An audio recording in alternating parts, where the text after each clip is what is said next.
These people had one thing in common. They knew they had it in themselves. They knew they could be something beyond where they were.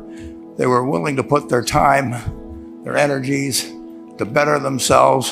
What you really could do with more skills, it's just remarkable. So I would like to just tell you a couple of short stories, and we'll draw maybe a couple of lessons from them.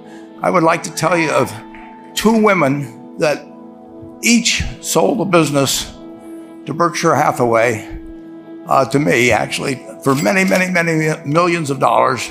Both of them started with $2,500. By a coincidence, it was the exact same amount. It was everything they had in the world. And one of them was a woman who landed in Seattle in 1917, couldn't speak a word of English, had a tag around her neck.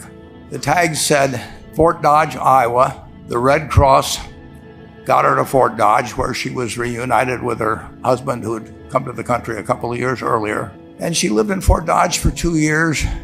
And as she put it, she felt like a dummy.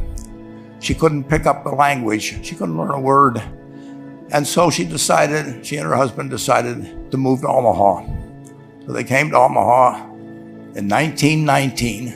And there she found a small colony of Russian Jews, so she started feeling more at home.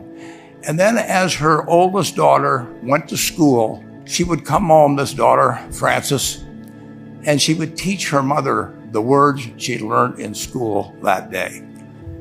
And this woman, Rose Blumkin, spent 20 years saving money, bringing first her siblings over, her mother and father, $50 at a time. She sold used clothing to do it.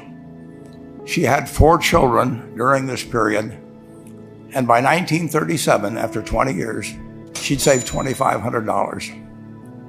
She went to Chicago and she bought what she could of furniture. Her dream had always been to open a furniture store.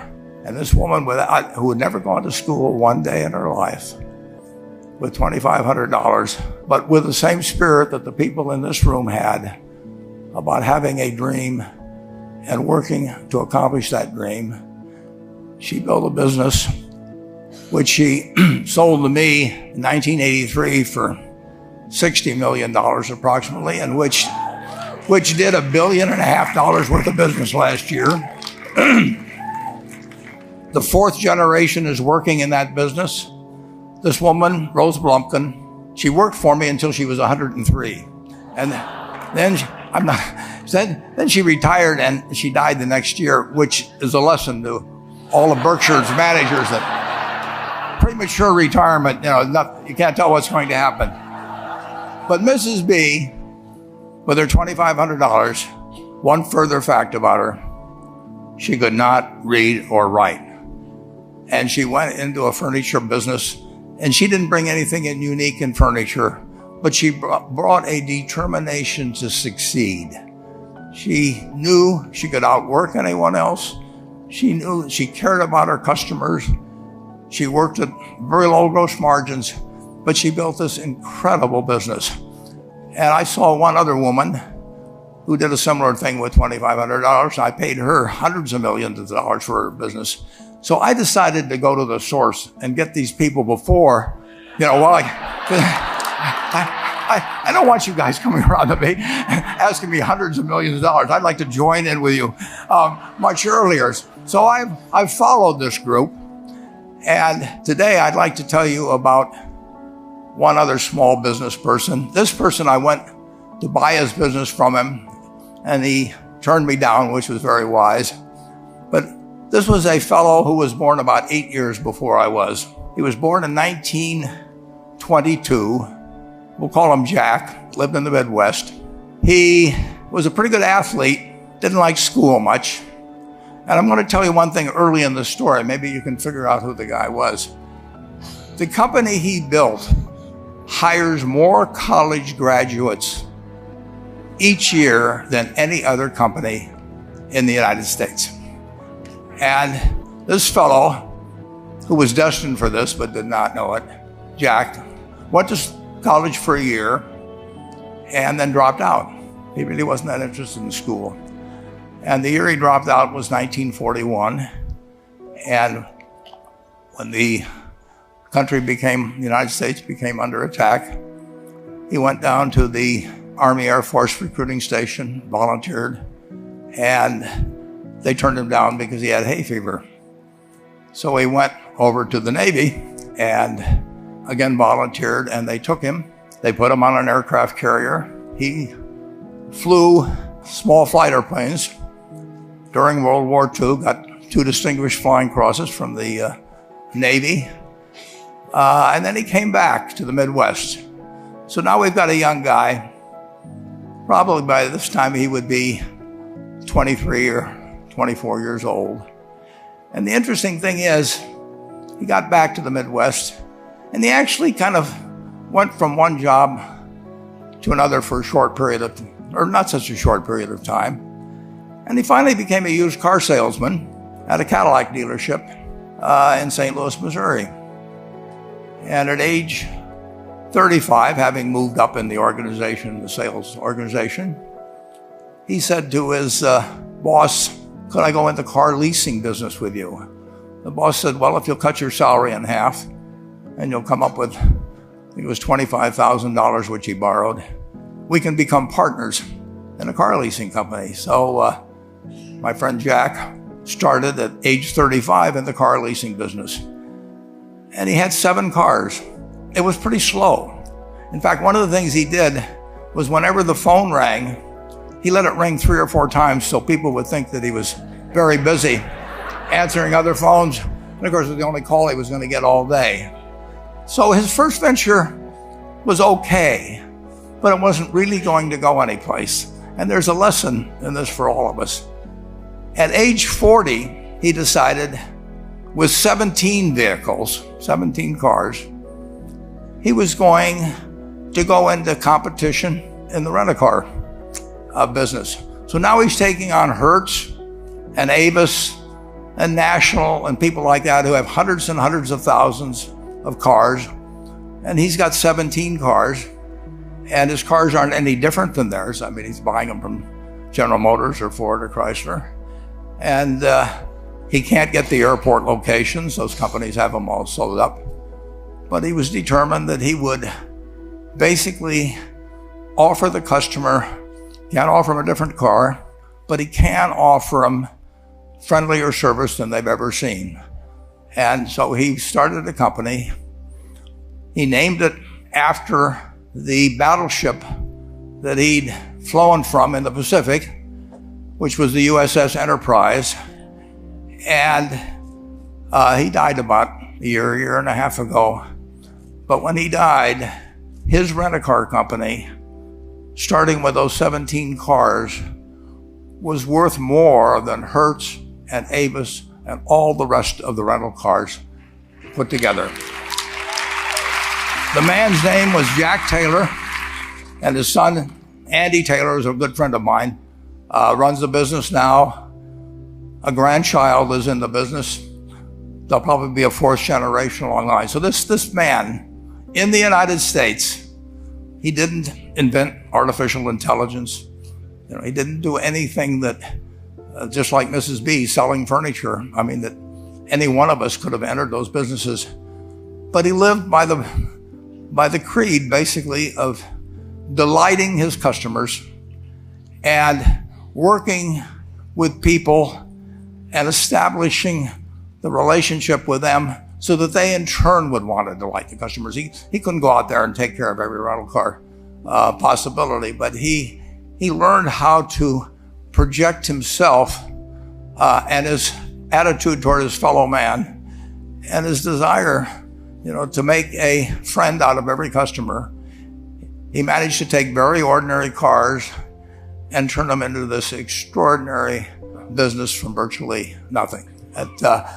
And it illustrates several points. One is, you don't necessarily get it right exactly right the first time. I mean, the car leasing business, basically you were competing on the cost of money to finance cars. And it's very hard to delight a customer when you just give them the car and tell them to send you a monthly check for 5 years and you'll be back at that time. So his talents were being wasted basically in that business. But at the age of 40, with all of that experience behind him, he found the golden key. He took a very ordinary business and turned it into an absolutely extraordinary operation, just like Mrs. B or Rose Blumpkin did with furniture. And he didn't worry about whether the Federal Reserve was going to tighten or ease. He didn't worry about whether the stock market was up or down yesterday. He didn't worry about the things he couldn't change, but he did focus on the one thing he could change, and that was the customer's experience.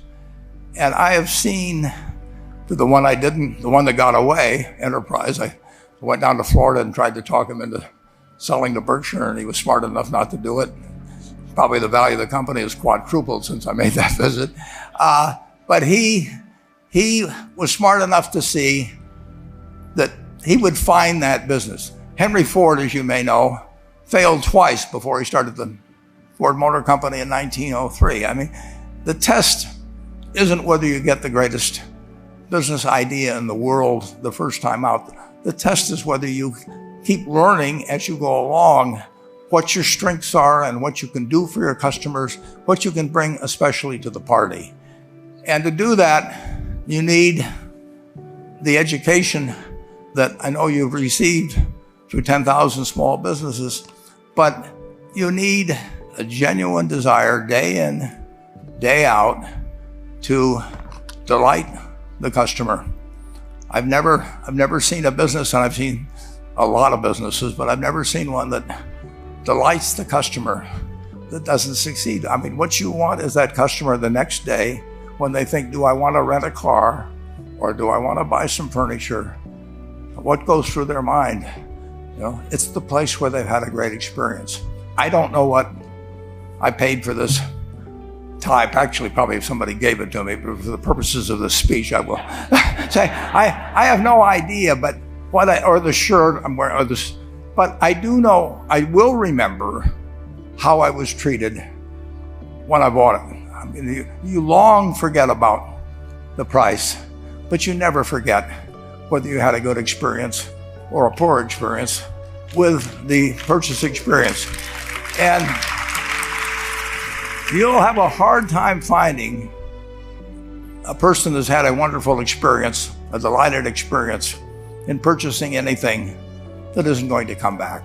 And similarly, if the memory is of rudeness, indifference, whatever it may be, they're never going to come back. And as a small business owner, and as you grow, you have to not only be able to project that interest in people's well-being, in delighting them yourself, but you have to do it through other people.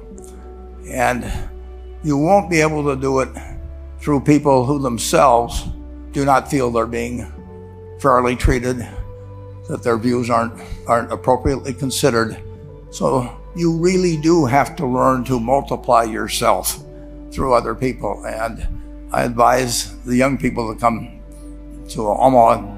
We have a number of classes. The key is to, certainly in terms of your personal life, the most important decision you'll make is the spouse that most of you will likely have. And it's very important to surround yourself with people that are better than you are. You are going to move in the direction of the people you associate with. So you constantly, I've been enormously lucky in that respect. I mean, I've just had teachers and friends and a spouse that really was a better person than I was. And I had enough sense to learn from these people that life went better if you behave better yourself. It took a while. So I advise you to seek out, as your partner in business, your partner in life, whatever it may be, look for the people that actually are examples to you rather than somebody that you think you need to straighten out yourself. And simple rules like that, delighting customers, working through other people, associating with people that will cause you to move in a better path than you might otherwise have, they will take you so far in life that it's hard to believe. I mean, they took Rose Blumpkin without being able to speak a word of English, couldn't read or write, and they took her to what is now a $1.5 billion business. And incidentally, there's been no money put in it since the $2,500. That's been the total capital paid into the Nebraska Furniture Mart. And I think if you looked at Enterprise, I don't know their books the same way, but my guess is that very little equity capital has been added to Enterprise over the years. The business built on itself. So I want to tell you, I admire this group enormously. When I met Dr. Mello's class on September 22nd, 8 years ago, I was thrilled. And I admire people that are doing what you have done. You've, working hard at your job at the same time, you took on an added, really, lot of hard work to further your skills. 99% graduate. I mean, that's a mind-blowing statistic. And I'm looking at 2,200 people here who I admire. I'm cheering for you, and I can tell you the best is yet to come. Thank you.